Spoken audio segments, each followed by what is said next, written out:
privilege of being Chief of Staff to the CEO at Dija. Dija is a company which simply delivers groceries within 10 minutes.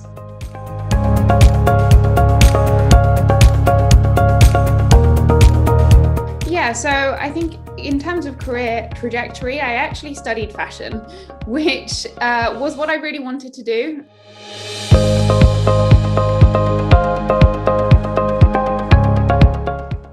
Yeah, it's actually a very good question because it's not the role that I joined the business for. The business is still very young. We only launched, the money landed in the bank on the 23rd of December. The world was obviously shut down until the 4th of January. Yeah, by some magic, we opened our first store on the 15th of January. And I was actually brought in as head of partnerships.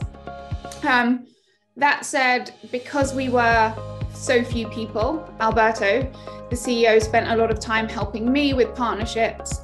And then I sort of slowly realized that I was helping him in return, and what I was doing had elements of both of, on a bad day, an executive assistant role, but also sort of a COO, of which we have one in the business. So it was a good hybrid of kind of strategic and critical items, and that really plays to my strength as a person. So I had a conversation with Alberto along the lines of, I think I could be an effective chief of staff. I think I made quite a strong case because it worked.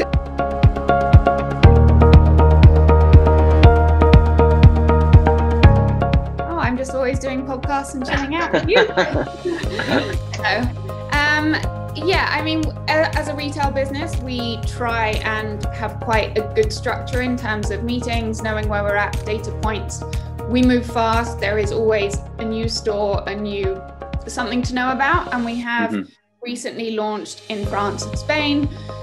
Cool. And obviously the nature of our business also is that having launched in COVID, we haven't all spent a lot of time together, making those meetings all the more important and the communication.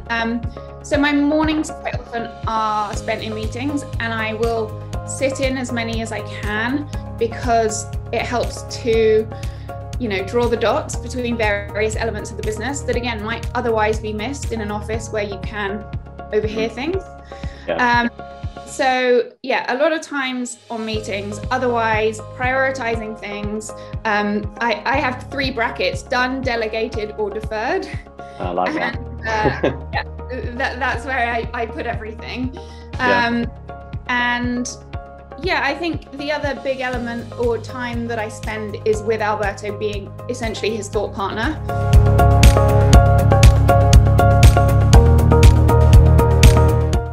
The toughest parts are, interestingly, again, because I'm very much behind the scenes, there is quite often an idea that people don't know what I do, so quite often people think I'm not that busy, and the reverse is true, luckily. I think the hardest part is that every day is not hugely under your control.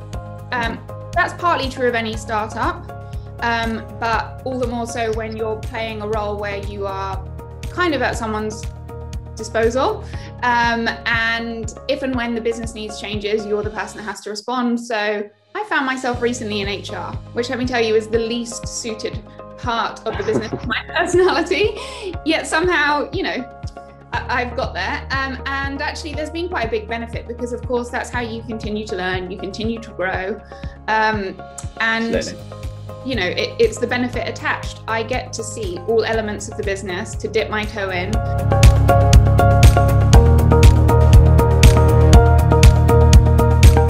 I would probably give the advice of what I did, which is really pitching the role to the executive that you want to be chief of staff to. And I think when you break this down, first of all, it's about knowing yourself. And I generally rate this in life. I think self-awareness is huge. I think it enables you to know what you're good at and maybe not what you're not so good at. Not to say, again, that you should ever have to change these things. It's definitely about playing to your strengths. So in kind of, identifying yourself, I think that like I said, the role is about being a generalist to a certain extent, but if you can draw on your sort of top 3 to 5 key skills that really distinguish you. You play to those. And again, if people are ever in doubt, ask people that you used to work with, because they will be the best sources of learning more about yourself than anyone, probably, as long as they're not too candid. And once you've assessed those, you can really see where you would be most effective within the role, where your key strengths are. I think this next step after that is understanding whoever you want to be chief of staff to, what their pain points are. So I think after you have made them understand that they need your help, it's about then identifying the real big benefits that a chief of staff will bring. So, I think making the case is most important, that you make it that it's specifically about you, not about a chief of staff, and why you personally should assume the position, what your key skills are, and why you would be most effective. And then with all of these professional things, I think just always leave with, a next step and a plan.